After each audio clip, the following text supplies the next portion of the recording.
आज हम इतिहास की सबसे बदसूरत महिला के बारे में बात करेंगे, जिसे मरने के बाद भी अमन, शांति और चैन नसीब नहीं हुआ था।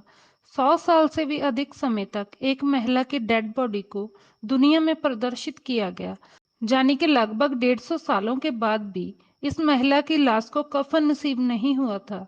दुनिया की जो सबसे बदसूरत और बदनसीब लड़की का नाम है जूलिया पस्त्राना। जूलिया पस्त्राना का जन्म सन 1834 में मैक्सिको के एक शहर में हुआ था। जन्म के समय से ही जूलिया को दो गंभीर बीमारियां थी। एक बीमारी थी हाइपरट्रिकोसिस लाइनोज, जिसकी वजह से उसके पूरे शरीर पर घने बाल थे, जहां तक कि उसका चेहरा भी बालों से ढका हुआ था। और दूसरी बीमारी थी जिंजीवल हाइपरप्लाजिया, जिसकी वजह से उसके होंठ बड़े और दांत टेढ़े मेढ़े थे।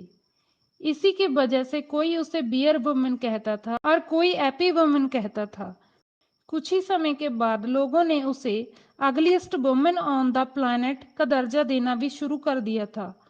अगर जूलिया के बचपन के बारे में बात करें तो सुनने में आता है कि उसके माता पिता ने उसे मरने के लिए जंगल में छोड़ दिया था, और कुछ लोगों का कहना है कि उसके चाचा ने उसे एक सर्कस वाले को बेच दिया था। लेकिन सबसे ज्यादा सच बात यही मानी जाती है कि जूलिया का बचपन एक अनाथ आश्रम में बीता था, और जब वो थोड़ी बड़ी हुई तो मैक्सिको के एक गवर्नर ने उसे अपने घर पर काम पर रख लिया था। जूलिया ने गवर्नर के घर पर रहकर सिंगिंग, डांस और कई भाषाओं को सीखकर महारत हासिल की। इसके बाद जूलिया को किसी ने कहा कि वो अपने आप को सर्कस में प्रदर्शित करे और अपने आप को मजबूत बनाए, और वो इस बीमारी को अपनी कमजोरी समझकर घर मत बैठे। इसके बाद जूलिया ने अमेरिका में एक सर्कस ज्वाइन की। जब सर्कस में जूलिया को पहली बार एपी वुमेन कहकर पेश किया गया तो वहां दर्शकों की काफी भीड़ जमा हो गई। सर्कस में लोग जूलिया का डांस या उसकी सिंगिंग देखने नहीं आते थे, बल्कि उसकी शक्ल देखने आते थे। इसी सर्कस के दौरान लोग जूलिया को बंदर की शक्ल जैसी महिला भी कहते थे। उस समय सर्कस की टिकट भी काफी महंगे दामों पर बिकने लगी थी।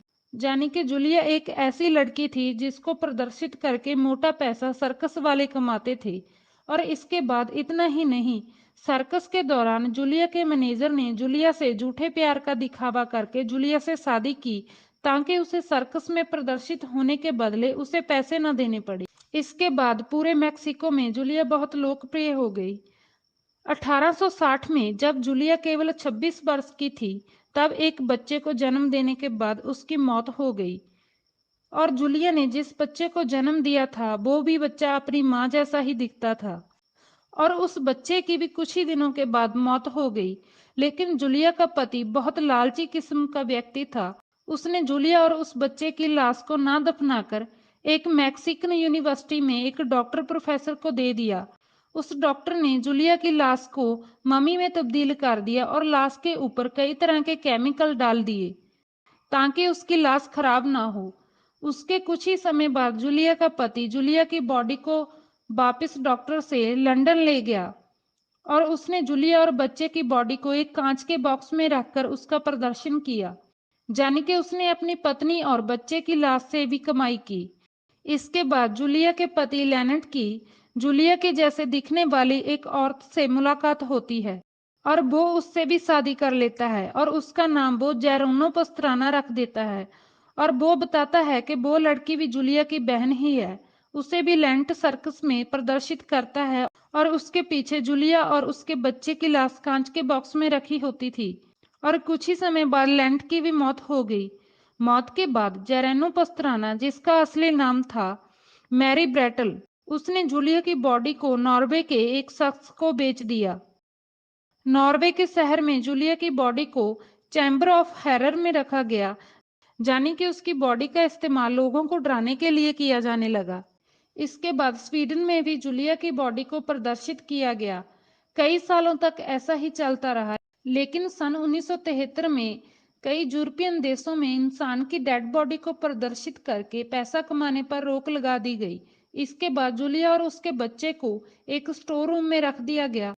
इसके बाद उस स्टोर रूम में कुछ शरारती बच्चों ने घुसकर जूलिया के हाथ को काट दिया और उसके बच्चे को बाहर फेंक दिया। जिसके बाद बच्चे की डेड बॉडी को चूहे खा गए और उसके बाद जूलिया की बॉडी भी स्टोर रूम से चोरी हो गई। उसकी बॉडी किसने कब चोरी की इसका पता आज तक किसी को नहीं चल पाया।